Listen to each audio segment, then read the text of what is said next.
It's tough. You never want to see injuries happen, first and foremost. You hate it when it's to end. The WNBA is in the middle of a storm once more, but this time it has nothing to do with officiating controversial games or harsh calls. It has to do with something far more serious. The basketball community has been rocked by Stephanie White's recent news of Sophie Cunningham's season-ending injury, and the tone of grief in her voice indicates that this is the last straw for a league that has consistently let its players down. The news is about to drop, so we're okay to talk about this, but I did tear my MCL. And if you're going to hurt your knee, that is like the best possible case. And so, this year, just as a whole, like, I think the league as a whole, but really us, we've just gone through so much adversity, and then injury wise has just been like, you can't make this shit up, to be honest. And so, during Connecticut's game on Sunday, I was just in the paint trying to be help side. And someone ran into my knee and it just snapped, and knee injuries are weird to me. Like, I don't really like thinking about them, but I felt a pop right away. And it's getting harder to ignore the unsettling reality. This season, the Indiana Fever's ongoing injury woes have finally reached a breaking point. Additionally, the team's defensive anchor is now out for the remainder of the 2025 season due to a torn MCL, making her the fourth Indiana Fever player to be officially sidelined. That play dirty in this league. It's absolutely ridiculous. These players are paying a price for Kathy Engelbert's incompetence. Doesn't seem like a fair trade-off, if you ask me. Sophie Cunningham will miss the remainder of the season after suffering an injury during our game at Connecticut on Sunday. In a corresponding move, we have signed guard Shea Petty to a 7-day hardship contract and released Kyra Lambert. Now, folks, Sophie Cunningham is out for the season. My question is, what kind of adjustments should the Indiana Fever make? What kind of adjustments does Stephanie White have at her disposal? What kind of adjustments is Stephanie White capable of to help this team make it to the finish line? Would you kindly subscribe if you're enjoying? For fans of the Indiana Fever, who have seen their team utterly destroyed by injuries during what should have been a championship season, Sophie Cunningham's season-ending knee injury has become the proverbial last straw. The fanbase's collective annoyance reached a breaking point when head coach Stephanie White revealed that Cunningham would miss the rest of the 2025 season due to ripping her MCL during Sunday's game versus the Connecticut Sun. Initially, the Indiana Fever didn't even report what the knee injury was. They just said that it would be season-ending. However, Alex Filippo, she reported that Sophie Cunningham did tear her MCL and that she would be out for the rest of the season, but she is expected to make a full recovery before next season. So obviously that is good news. And when you talk about tears in your knee, an MCL is one that has a quicker recovery period for the most part than something like an ACL, or sometimes even meniscus can be longer than an MCL. A patellar tendon obviously is much more severe than all of them. So it was good news relatively, that it was an MCL and not anything more serious. And when Sunnard Bria Hartley collided with Cunningham's right leg while trying to drive to the hoop during Sunday's overtime victory against Connecticut, the injury happened brutally. Cunningham grabbed her knee right away, fell on the ground, and began to writhe in agony. For Fever supporters, this image has becoming all too common this season. The 29-year-old guard was assisted off the court and never came back to play after celebrating her birthday the day before. Told you guys the day of the game that she was done for the year. Now, so everybody that was jumping in my comments like, oh, you're clickbaiting, you don't know. No, I knew it was over. I knew. So now the Indiana Fever have officially come out and let it be known. This right here is by Underdog WNBA. It says Sophie Cunningham diagnosed with torn right MCL per Chloe Peterson. And this is awful news. This is just awful. As of right moment, for Indiana Fever players have officially finished the season. Ari McDonald, who has a shattered bone in her right foot, is joined by Sophie Cunningham. The lingering concern around Caitlin Clark's groin injury, which has kept her out of action for more than a month, and Sydney Coulson's damaged left ACL. When a club can lose half of its rotation due to injury, and the WNBA administration remains silent while providing nothing more than meaningless platitudes regarding daily recuperation schedules, what a complete farce this league has devolved into. You had Sophie Cunningham, one of the best shooters, if not the best shooter, coming into the second half, shooting the lights out, right? Just absolutely dominating on that perimeter for the Indiana Fever and looking like a player that could actually help the Indiana Fever get far into the playoffs, be that X factor for them when the energy is down, they are getting blown out, or whatever the case may be. They can't even find a bucket. Sophie Cunningham was one of those players to actually get them going. And now all of a sudden, no Sophie Cunningham. I mean, I don't know how many more blows the Indiana Fever can actually take and survive, man. I mean, they don't lost everybody. When Sunnard Bria Hartley collided with Cunningham's right leg while trying to drive to the hoop during Sunday's overtime victory against Connecticut, the injury happened brutally. Cunningham grabbed her knee right away, fell on the ground, and began to writhe in agony. For Fever supporters, this image has becoming all too common this season. The 29-year-old guard was assisted off the court and never came back to play after celebrating her birthday the day before. Good job, Bria. Now Sophie Cunningham's out for the rest of the season. Good job, Kathy Engelbert, for not checking your players, for not making sure your officials get grips on these games,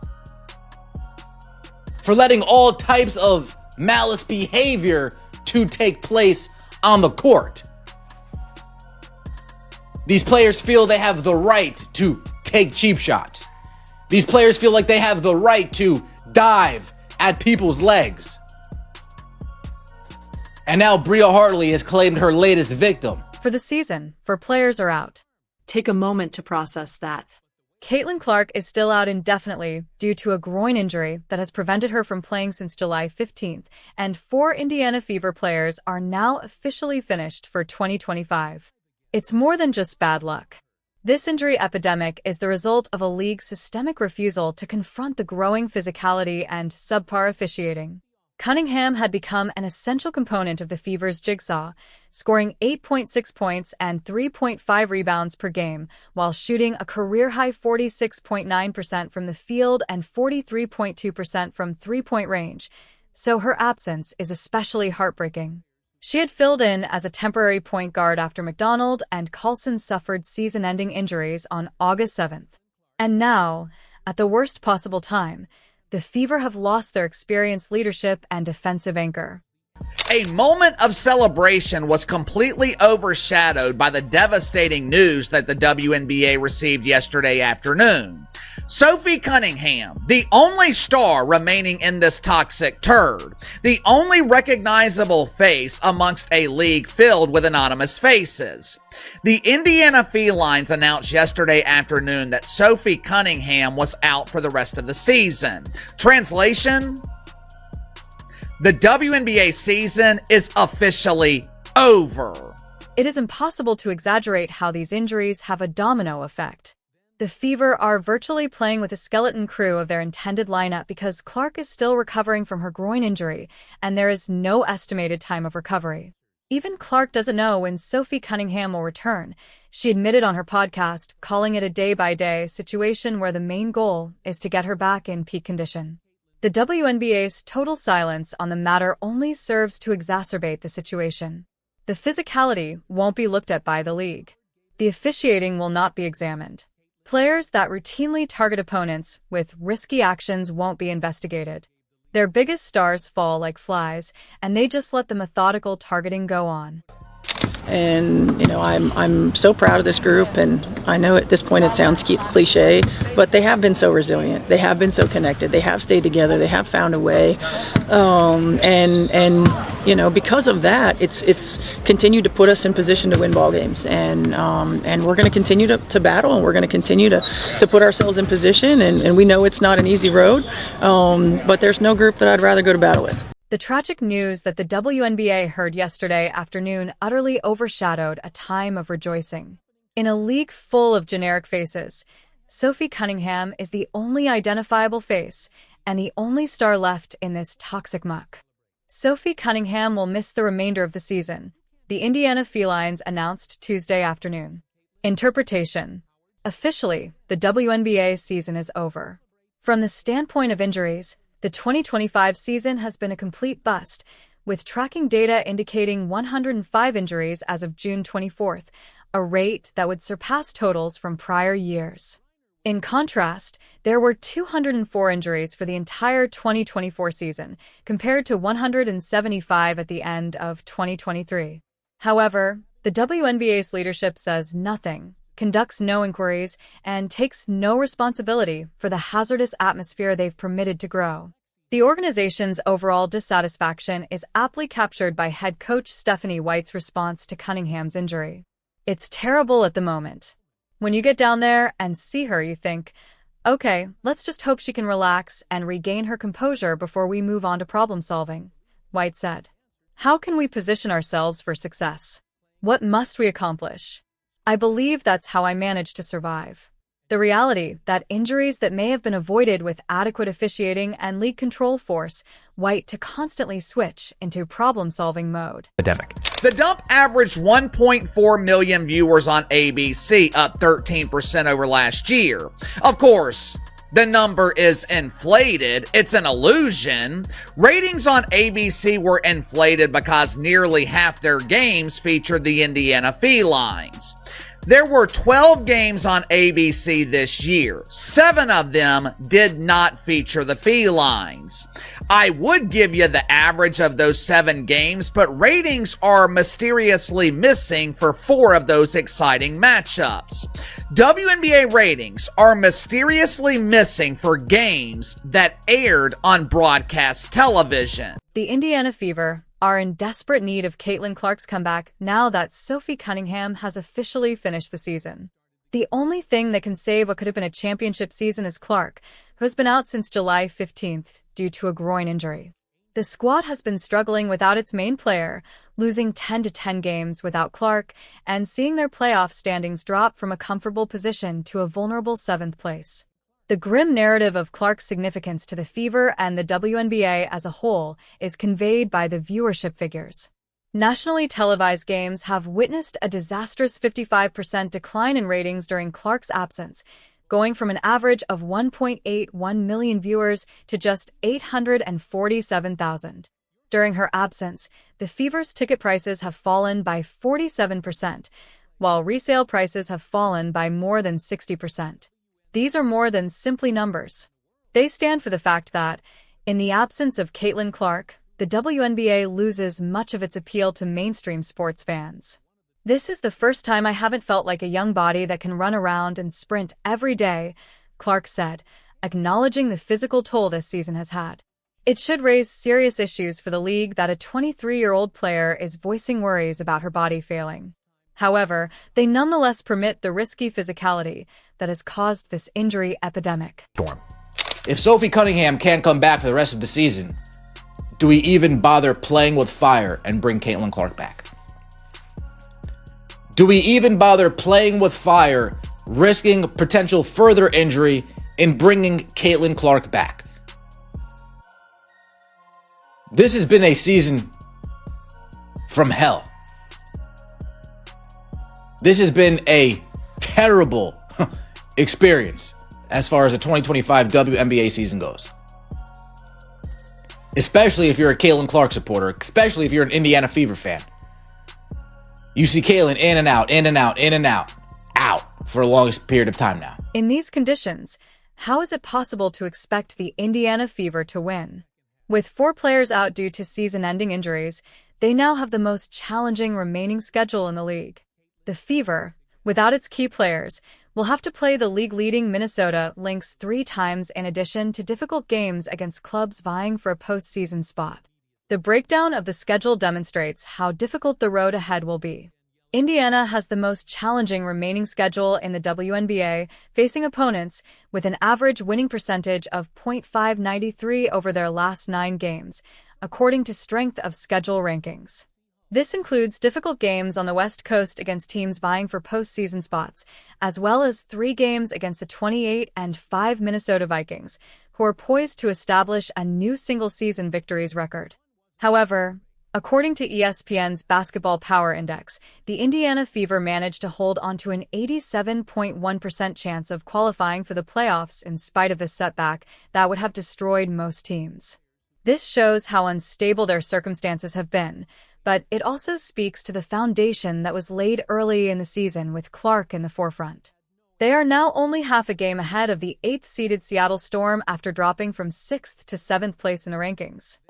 And now Sophie Cunningham out for the season. That's with Caitlin Clark still out and having been out for much of the season. The season was saved against the Connecticut Sun, but can it be salvaged, I guess, is the question here, because Sophie Cunningham was one of the better players for the Fever all year. She is going to be tough to replace, even if the rest of the squad can get to full strength. But as they've battled, as they've continued to fight, to me, you don't punt on the season because you don't know how many chances you get, and you have to reward that grit. The question just goes back to, again, when is Caitlin Clark going to be back? There remains no clarity on that topic. It would be an understatement of the century to say that the Indiana Fever have encountered hardship this season. Everything that could have gone wrong has gone wrong this season, and they're still battling for a postseason spot. Considering the conditions they have faced, this is a miracle in and of itself. The catastrophe chronology provides the narrative. Caitlin Clark missed 5 games due to a quad strain in May, which was her first injury.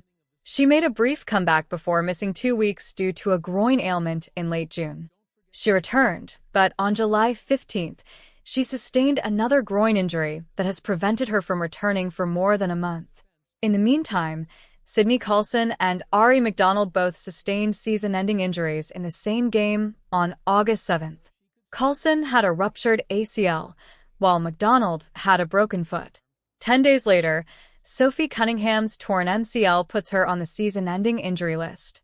In 10 days, 3 point guards suffered season-ending injuries. 3. Caitlin Clark, the 4th, is still out indefinitely and has no set return date. It's more than just bad luck.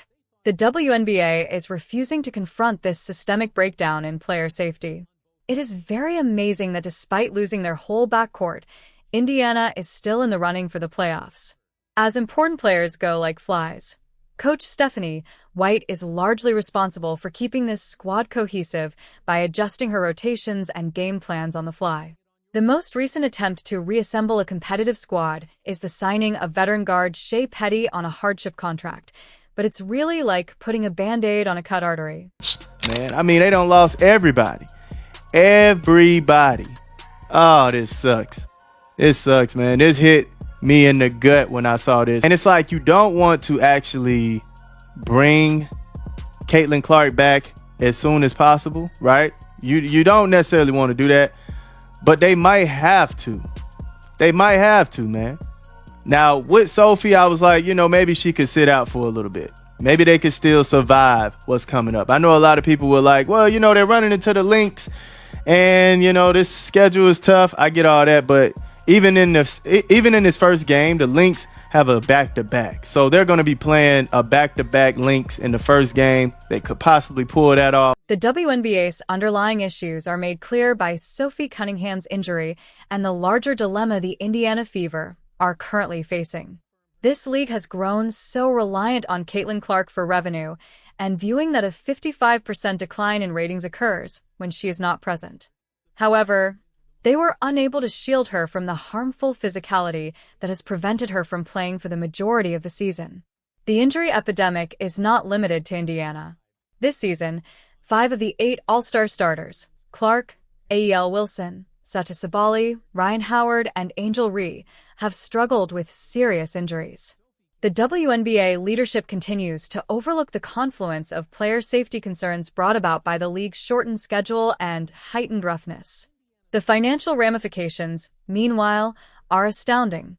Without Clark, ESPN and WNBA League Pass have experienced a sharp decline in streaming revenue as games frequently fall short of expectations. While the Fever's home crowd has stayed solid, attendance in away games without Clark has significantly decreased. During her prolonged absence, merchandise sales, sponsorship visibility, and general league buzz have all suffered greatly.